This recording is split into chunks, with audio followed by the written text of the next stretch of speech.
Yo, what's up guys? It's Noah here, and in today's video, we're going to be breaking down the NBA slate on Draftkings and Yahoo for Tuesday, January the 5th.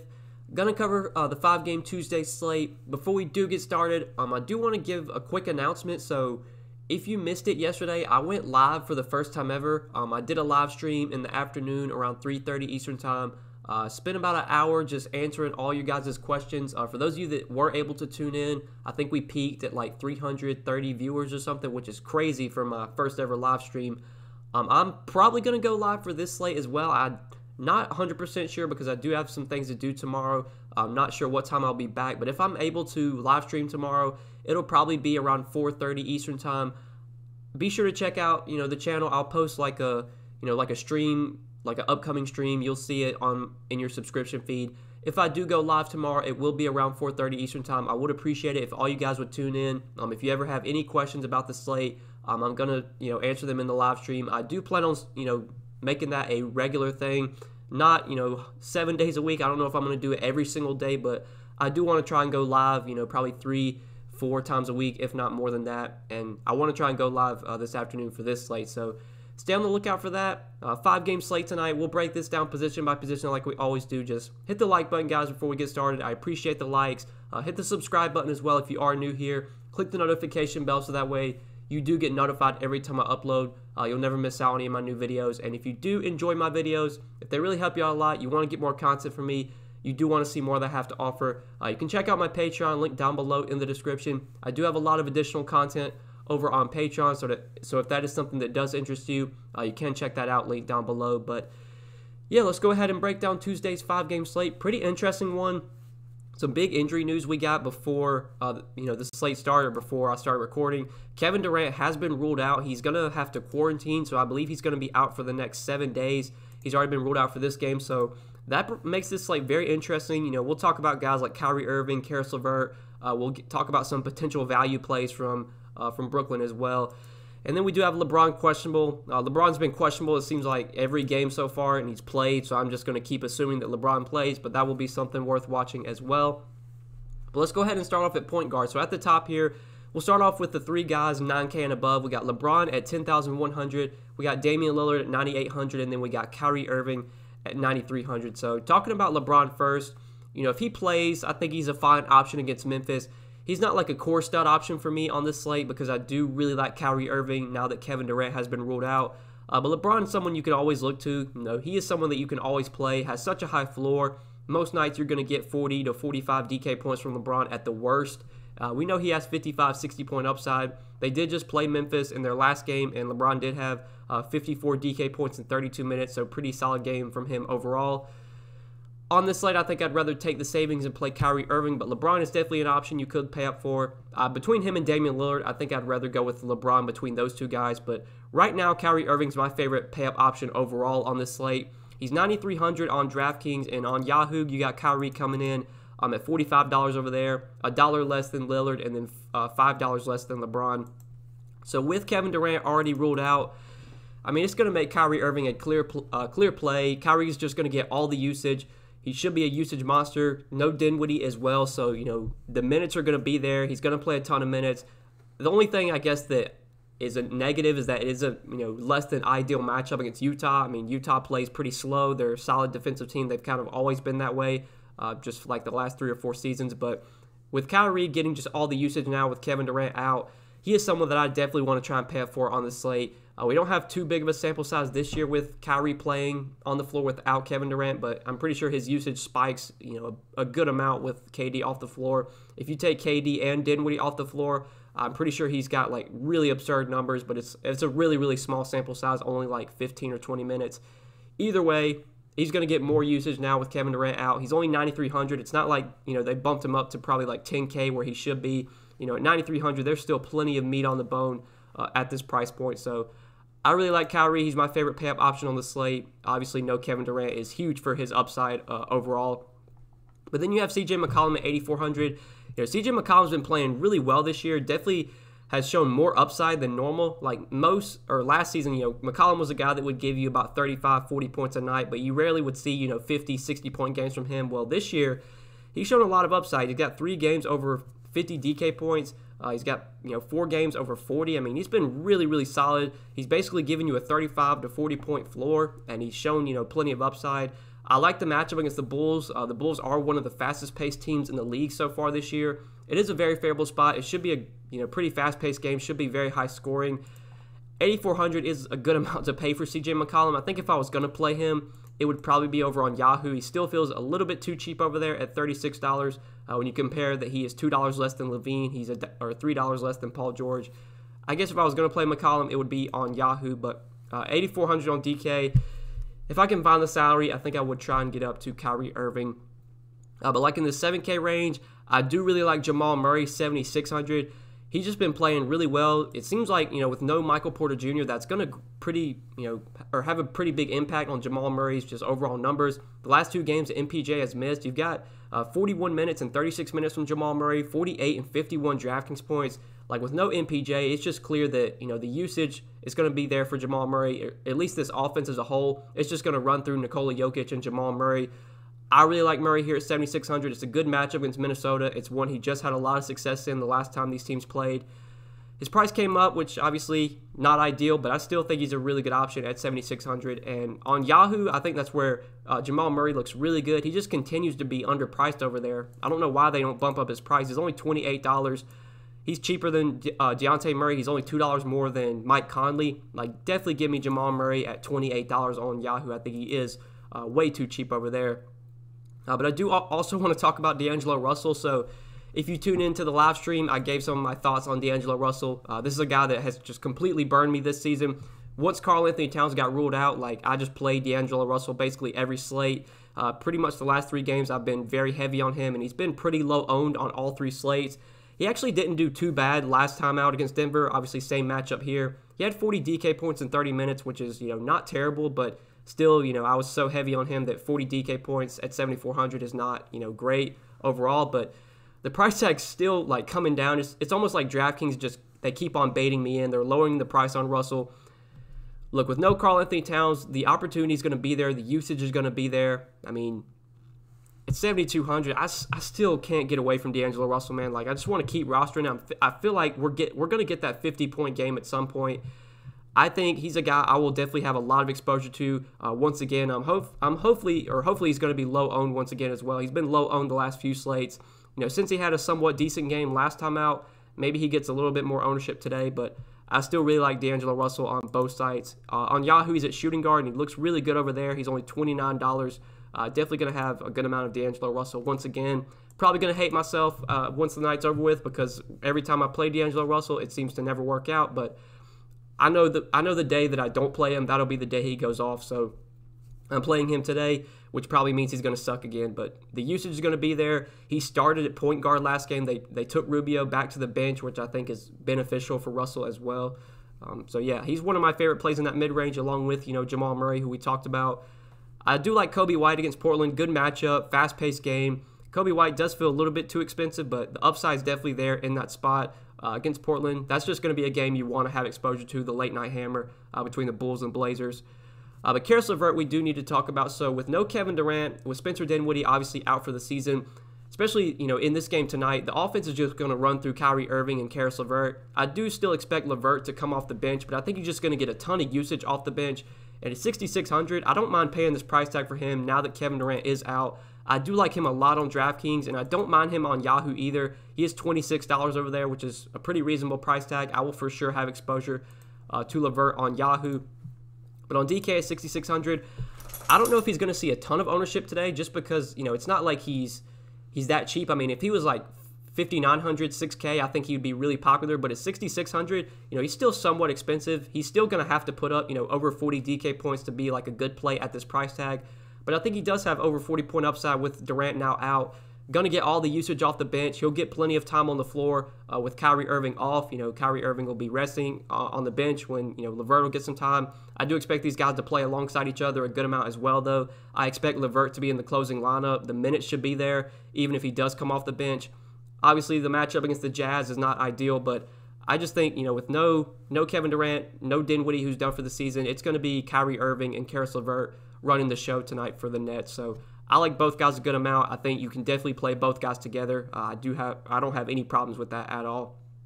But Tyus Jones, the last guy I want to mention, 5,700. Pretty hefty price tag for Tyus Jones, but he's getting the minutes right now with no Ja Morant. He continues to start. He's going to play about 30 to 32 minutes if the game stays close. Once again, I think on Yahoo, that's where he probably looks the best. He's only $15 over there. It does still feel a little bit too cheap on Yahoo. So I think if I'm going to play Tyus Jones, it would be over on Yahoo today. But really, that's it for point guard. Like Ricky Rubio, I've been playing recently, but with him going back to the bench, I think that does hurt his ceiling and his upside overall. I'm not going to be really on Ricky Rubio today. So I think that's probably it for point guard. I think we covered everything here. So let's go ahead and move on to the shooting guard position. So at shooting guard, you got Paul George at the top for 8,800. Paul George definitely in play. Like he has been really, really good this season. He's just completely turned a corner, even with, Kawhi Leonard healthy, even playing alongside Kawhi. Like that hasn't seemed to hurt Paul George too much, especially his last 3 games. I mean, 52 plus DK points in 3 straight games. Obviously, this matchup against the Spurs is not the most ideal one. George is still pretty expensive at 8,800, but with how well he's been playing, I think you can look to Paul George. Given the savings, though, and given the better matchup, better game environment, I would probably rather play CJ McCollum. I would definitely rather play Zach LaVine. I do like Zach LaVine a lot as a spend-up option at shooting guard. Going to get big minutes as long as the game stays close, and pretty much, in every competitive game this year that the Bulls have been in, you've gotten at least 40 DK points from LaVine. The game against Dallas was competitive. He put up 59 DK points. Both games against Washington were close, 41, 46 DK points. Warriors game was close, 52 DK points. All the other games were blowouts. So if we get a close game, it's going to be Zach LaVine, the reason why that the Bulls keep this game close. And I think this should be a close game. I believe the spread right now Portland's favored by 9.5, which I think feels a little bit too high. I think this will be a competitive game. I think we'll get 34, 36 minutes from Zach LaVine. And at 8K, even though his price tag came up, Zach LaVine has a lot of upside. He's getting a lot of minutes now, right now as well. I know the Bulls have a lot of guys on the COVID list. A couple of players have tested positive on their team. I think Satoransky, Chandler Hutchison were 2 of them. So, with those guys out, that just frees up even more minutes in the backcourt and is allowing a guy like Zach LaVine to just play as many minutes as he can handle. So I like him a lot as a pay-up option at shooting guard at 8K. Him and Russell are probably my 2 favorite plays here, along with Karis LeVert, who we did talk about. Malik Beasley has been playing really well. He has seemed to thrive with Karl Anthony Towns off the floor, coming off a really big game against Denver. Last time these teams played, 38 minutes, 48 Draftkings points. Like, this is a guy that has upside. When he gets the minutes, he can definitely produce. Just never really got the opportunity when he was with the Nuggets. But now on this Timberwolves team, he's starting and he's playing big minutes every night. As long as this game stays close, you should expect 34 to 36 minutes from Malik Beasley. At 6,300, the price tag did come up a bit. Not as strong of an option, but still, I think someone you can definitely look to in that mid-range. Dillon Brooks, I don't mind either. With Ja Morant still out, Dillon Brooks is definitely viable.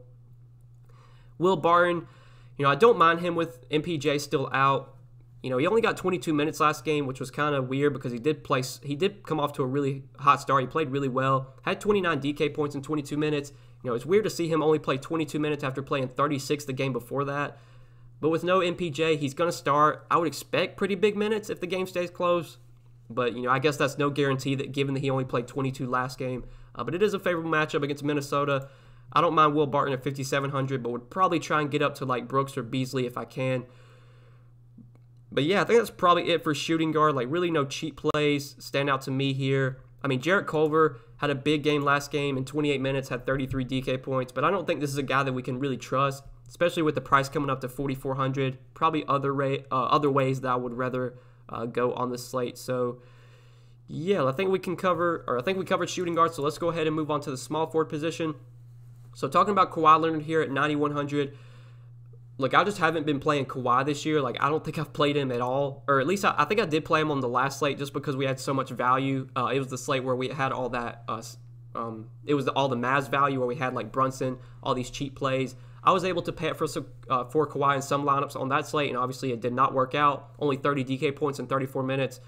9,100, pretty nice price tag. I guess you can say it's a revenge game against the Spurs, although at this point I don't think Kawhi really cares. He's faced the Spurs like 8 times since he's left the team. I mean, I don't think it's a revenge game really, but if you want to factor that in, Kawhi is facing his former team. But at 9,100, I think on this slate, there's other studs I'd rather pay up for. I would definitely rather get to Kyrie. I think I'd rather save salary and play like Zach LaVine, who we talked about. I just don't really pay up for Kawhi often. Probably won't on this slate. So not going to be a guy I really look too much. DeMar DeRozan, I do have interest in, especially if LaMarcus Aldridge remains out. He did have 2 really big games with Aldridge out, and then he kind of disappointed last game against Utah. But the minutes, the opportunity, it's going to be there. The usage is going to be there with Aldridge off the floor. So if Aldridge does remain out, I think you can definitely look to DeMar DeRozan at 7,900 as a pay-up option at small forward. Keldon Johnson as well. I think if Aldridge remains out, you could look to. He's not that cheap. He's 6,500. You're definitely going to have to pay a hefty price tag for Keldon Johnson, but the guy's been playing really well. He should get more usage and more opportunity with Aldridge off the floor as well. So he's someone you could look to. While Lauri Markkanen remains out, I think Otto Porter is a guy we can look to as well. He's going to start, should play probably 30 to 32 minutes if the game stays close. He's a fantasy point per minute player. He's someone I don't have any problems with at 6,400. But scrolling down, looking for other guys at small forward, if we're talking about cheaper plays here, like Royce O'Neal had a big game last game in 29 minutes, had 35 DK points.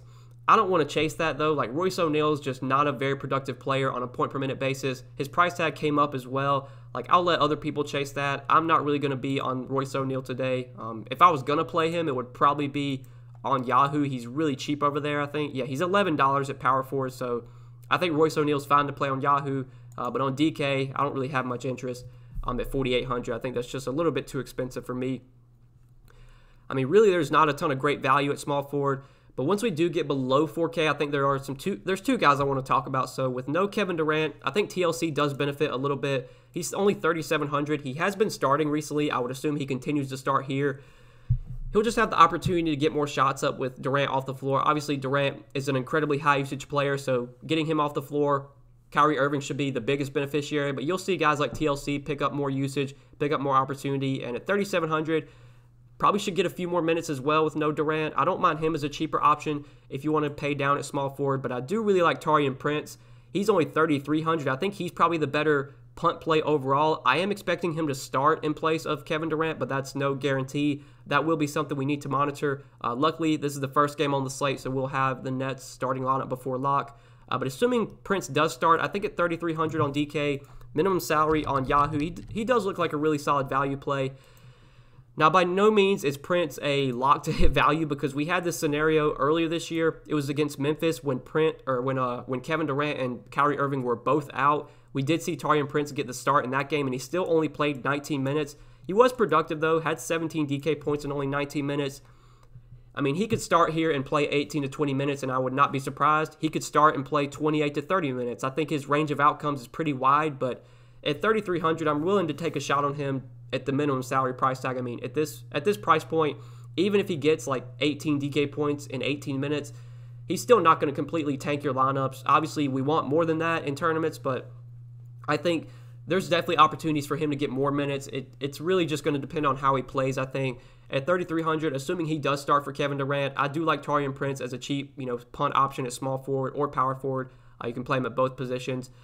He does look like a really solid value, and on this slate that has so many good studs like Kyrie, we talked about LeBron, Zach LaVine. We're going to talk about Jokic. Like, there's a lot of guys I want to pay up for. I'm fine, taking a shot on Prince at 3,300. But yeah, let's go ahead and move on to power forward and talk about the power forward position. So at the top here, you got Anthony Davis for 9,500. I believe he finally had a big game last time out against Memphis in the same matchup. No, he did not. So it was the game before that he had a good game. It was against the Spurs. He had 62 DK points. Then after that, against Memphis, he only had 40 DK points. Playing Memphis again today. At 9,500, I still don't love AD on this slate. I think I'd just rather get to other guys. Probably rather play LeBron just straight up over him. Rather get to Kyrie, obviously, Zach LaVine. Don't really see myself paying up for AD a ton on this slate. I think there's other guys I'd just rather go to. In the mid-range, I mean, not much really stands out here. At least guys I haven't already talked about. I think Brandon Clark's viable. He's starting right now. He's going to play probably 28 to 30 minutes. He's not going to get a ton of usage or a ton of, he's not going to be very productive overall in the starting lineup. Like, I would honestly rather him come off the bench. But still, if he's going to play about 30 minutes, 5,300, he's a fine power forward play, but not a guy I'm really in love with overall. Robert Covington, it's a good matchup against the Bulls. Great game environment, fast-paced game. You never know what you're going to get from Robert Covington. Like, so far this year, he's just not been the same player that he was last year with the Rockets. Not very productive for DFS. I mean, his best game this season has been 29 DK points. So the floor is pretty low on Robert Covington. The ceiling's not very high, but this is a really good game to target. It should be the fastest paced game on the slate. It should be the highest scoring game on the slate as well. It gets you some cheap exposure to it, so especially with how thin kind of the power forward position is, with not a lot of plays that stand out here.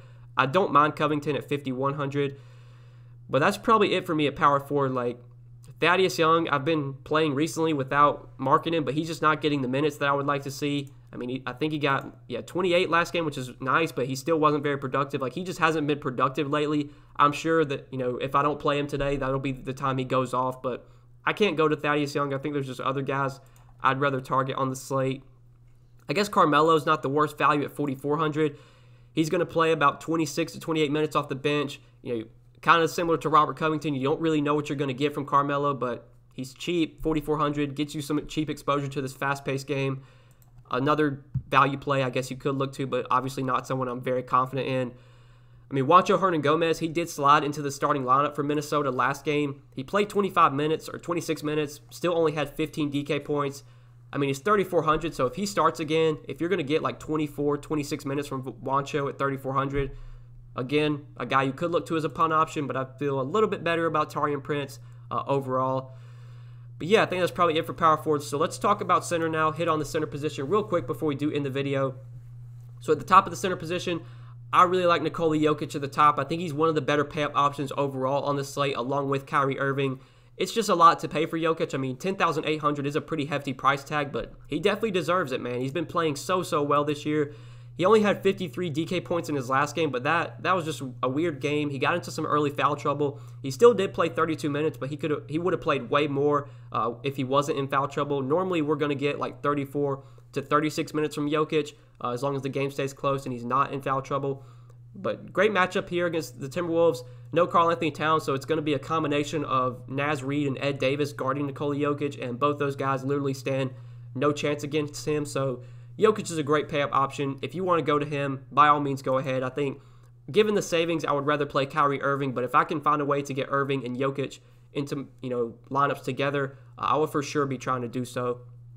But other centers like Rudy Gobert, I like the matchup a lot against Brooklyn. Brooklyn always been a team I've looked to a target with opposing big men. Gobert does have plenty of upside. He gives you such a high floor. Like, he's been so consistent this year. I mean, worst game was against the Clippers when he had 28 DK points, but he only played 24 minutes in that game. I think he was dealing with foul trouble basically the whole game. If he's not in foul trouble, you're going to get 34 to 36 minutes from Gobert as long as the game stays close. He's a fantasy point per minute player. He's probably going to give you 40 to 45 DK points. Does feel like a very solid option, very safe play, and does have upside against this Brooklyn front court. Brooklyn's just always been a team that has struggled to defend opposing centers. Valanciunas, always a good tournament play, a guy that has a lot of upside. He can be inconsistent at times, but we know that Valanciunas is a guy that can just break a slate and put up 50-plus any game. Not the best matchup against the Lakers, but I don't mind Joe Val. I think I'd rather play Gobert, but Joe Val's definitely in play. But I do want to talk about Jusuf Nurkic. So Nurkic, he's really cheap, man. He's 6,400 on Draftkings. He's $27 on Yahoo. He's a guy that I like a lot at the center position today, and I already know this is going to come back to bite me because Nurkic has not been very good this year, but the matchup is so good against the Bulls. The Bulls have always been a team that struggled to defend big men. They were one of the worst teams defensively against bigs last year, and I really don't expect much to change this season given they really didn't make any changes to their front court. They're still running out the same guys. I like Nurkic a lot. I still think this is a guy that we want to have in our lineups because he can drop 40, 50 DK points any night. He's still an incredibly productive player when he's on the floor. I know Kanter's been playing really well off the bench, and that's kind of hurt Nurkic recently. Kanter's been getting good minutes off the bench, but I have to assume that most nights we're going to get high 20s, maybe even 30 minutes from Nurkic. At 6,400, I'm willing to take the shot on him. If he's going to be low-owned on this slate, I think he's probably one of my favorite low-owned tournament plays. At some point, we're going to see a 40, 50-point game from Nurkic, and I want to be on him when it happens. For sure could come here against the Bulls. One of the better matchups he's had all season. Great game environment. Should be a fast-paced game. I like Nurkic a lot at 6,400, so he's one of my favorite plays overall at the center position. Obviously, we'll need to keep an eye on the status of LaMarcus Aldridge, who we touched on earlier. I don't really have much interest in Aldridge if he plays, but if he's out, that would affect DeMar DeRozan, Keldon Johnson, who we talked about. Jakob Poeltl would become a value at 4,800, but not a guy I would have a lot of interest in. You know, with no Kevin Durant, I think there could be more minutes available for Jared Allen and for DeAndre Jordan. We actually did see those guys play alongside each other a bit. I believe last time Kevin Durant was out, I think that was the Memphis game. You actually saw, I think Jordan played 29 minutes and Allen played 22. I can't remember if that game went to overtime or not. I think it might have, so maybe they didn't get time alongside each other, but you did see solid minutes for both Jordan and Allen last time Durant was out. Who knows if that happens again, but you know, at 4,400, I think Jordan would be my favorite guy to go to. Against Gobert, they're going to need one of those two guys out there to defend Gobert. This could be a spot where you see Jordan play more minutes than he normally would to match up with Rudy Gobert. So at 4,400, I do like him as a punt play. I think he's going to be very, very low owned. So DeAndre Jordan, a guy that gives you some upside as a cheaper option. You know, like I said earlier, Jakob Poeltl, if Aldridge is out, you could play Poeltl. But again, not going to play a ton of minutes, probably 26, 28 minutes at most. He does have 30-point upside, but at 4,800, I think there's other guys I'd rather play, honestly. Now, I do want to talk about Ed Davis. So Ed Davis did start last game for Minnesota. He played 24 minutes. He did get into some foul trouble late in the game, and I think he lost a few minutes because of that. I feel like Davis probably would have played about 26, 27 minutes if he wasn't in foul trouble. He's still really, really cheap today. He's only 3,400. I think if Ed Davis does start again, he's someone you can look to as a punt option. He is a pretty productive player when he does get minutes. He's a fantasy point per minute player. So at 3,400, if he starts, I think we get about 25, 26 minutes from Ed Davis, which is enough time for him to pay off a $3,400 salary. Obviously, the foul trouble is a concern against a guy like Jokic, but if he can stay out of foul trouble, the minutes should be there, at least enough minutes to where he can pay off his cheap price. So be sure to keep an eye on that Timberwolves starting lineup, see if Ed Davis does start again. But yeah, guys, I think we covered center. I think we broke everything down for this position. So I hope you guys did enjoy the video. I greatly appreciate you watching. Like I said at the beginning, I might be going live once again today, sometime in the afternoon, probably around 4:30 Eastern time. So be sure to check out the live stream later on in the afternoon. Hope you guys enjoyed this video, though. Hit the like button before you do get out of here. Hit the subscribe button as well. Click the notification bell so that way you do get notified every time I upload. You'll never miss out on any of my new videos. And if you do enjoy my videos, if they help you out a lot and you want to get more content from me, be sure to check out the Patreon link down below in the description. You can check out all the exclusive content I do have to offer over on Patreon if that is something that interests you. But best of luck on this slate, guys. Thanks so much for watching. I really appreciate it. Hope you enjoyed. We'll see you in the next one. Peace.